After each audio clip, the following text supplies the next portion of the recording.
Do you guys want to talk about the new smash hit movie by Dinesh D'Souza? It's called 2,000 Mules. I believe it came out over the weekend, but like the clip of Rand Paul, I might be mistaken. 2,000 suckers probably. Let's hope it's like Meghan McCain's book and only, 200 sales, but apparently it actually did really well over the weekend. It opened in 27 theaters, amazingly enough. Wild. But this is the official trailer for convicted felon Dinesh D'Souza's new movie, 2,000 Mules. You've put together, I think, the most extensive and inclusive voter fraud organization in the history of American politics.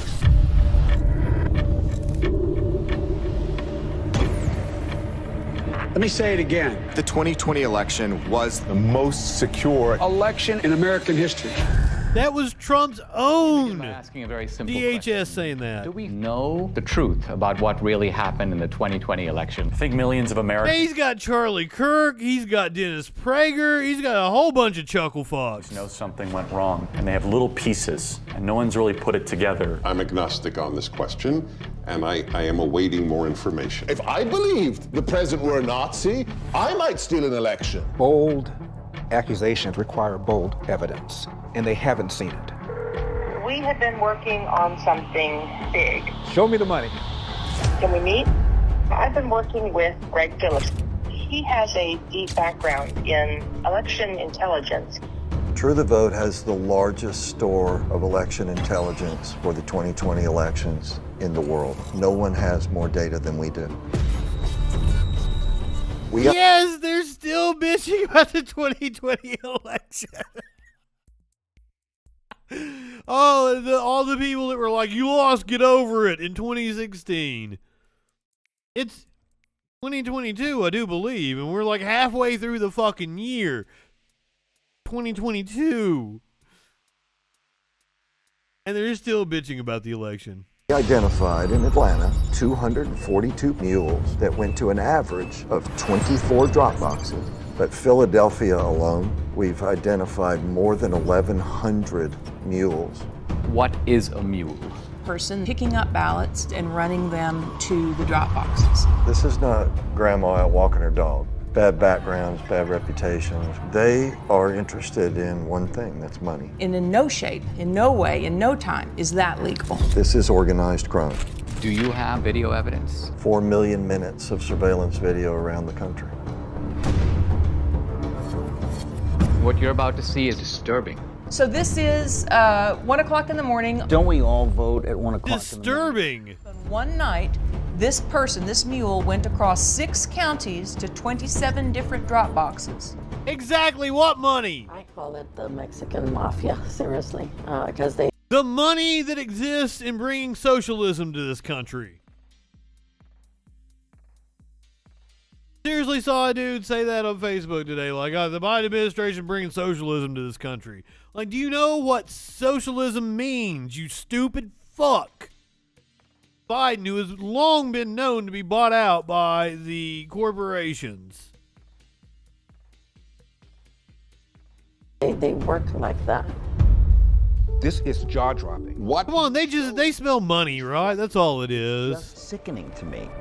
Now we come to the most important question of all. Was the magnitude of vote trafficking enough to tip the balance in the 2020? The only vote trafficking we know of was Republicans.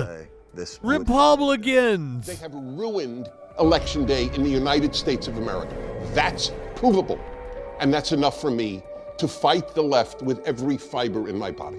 Without free and fair... You're a moron, Dennis Prager. We are not a democracy. We are a criminal cartel masquerading as a democracy. You guys hate democracy. I get told that all the time. I got my friend Jake that says democracy is nothing but the woke mob. Fuck off. Fuck off. You guys hate democracy. Now let's fact check this piece of shit.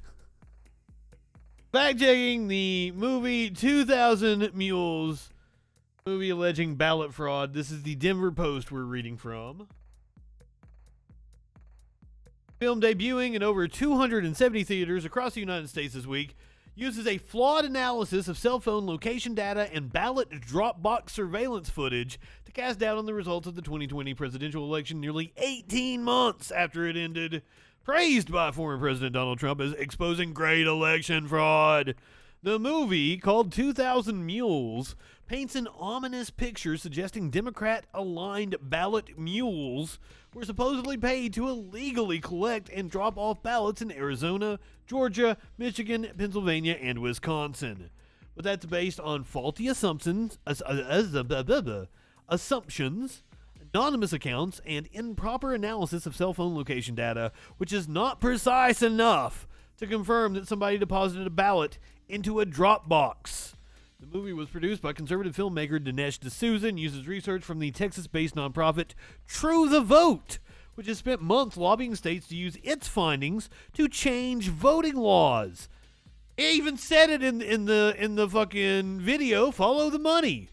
Neither responded to a request for comment. Now here's a look at the facts. At least 2,000 mules were paid to illegally collect ballots and deliver them into drop boxes in key swing states. True the Vote didn't prove this. The finding is based on false assumptions about the precision of cell phone tracking data and the reasons that someone might drop off multiple ballots. According to experts, ballot harvesting is a pejorative term for dropping off completed ballots for people besides yourself. The practice is legal in several states, but largely illegal in the states True the Vote focused on, with some exceptions for family, household members, and people with disabilities. True the Vote has said it found some 2,000 ballot harvesters by purchasing $2 million worth of anonymized cell phone geolocation data, the pings that track a person's location based on app activity. There is no way I can tell you with 100% certainty, you cannot tell that somebody went to a ballot box with their ping off of a cell phone tower. You can just see that they pinged a cell phone tower. Holy fuck.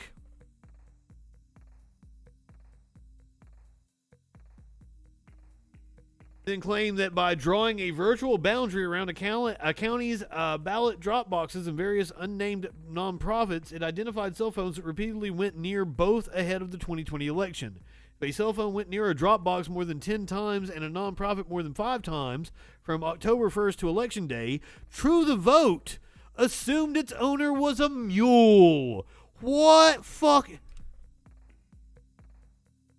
What if they just work in that area, you dumb shits? I assume both of those nonprofits and ballot boxes are located in downtowns.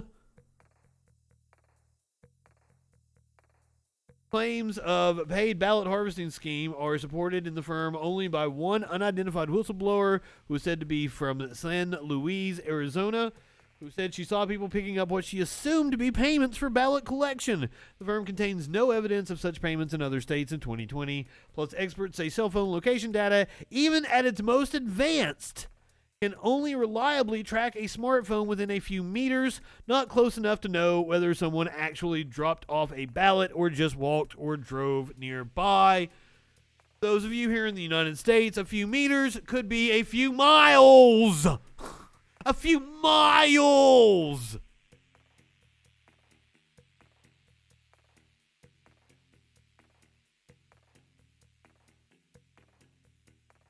Could use cellular evidence to say this person was in that area, but to say they were at the ballot box, you're stretching it a lot, said Aaron Striegel, a professor of computer science and engineering at the University of Notre Dame.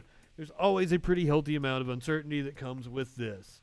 What's more, ballot drop boxes are often intentionally placed in busy areas such as college campuses, libraries, government buildings, and apartment complexes, increasing the likelihood that innocent citizens got caught in the group's dragnet. Similarly, there are plenty of legitimate reasons why someone would be visiting both a nonprofit's office and one of those busy areas. Delivery drivers, postal workers, cab drivers, poll workers, and elected officials all have legitimate reasons to cross paths with numerous drop boxes or nonprofits in a given day.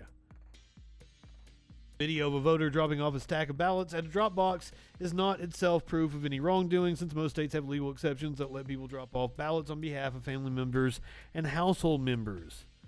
For example, Larry Campbell, a voter in Michigan who was not featured in the film, told the Associated Press he legally dropped off 6 ballots in a local drop box in 2020, one for himself, his wife, and his 4 adult children. In Georgia, Secretary of State Brad Raffensperger's office investigated one of the surveillance videos circulated by True the Vote and said it found the man was dropping off ballots for himself and his family.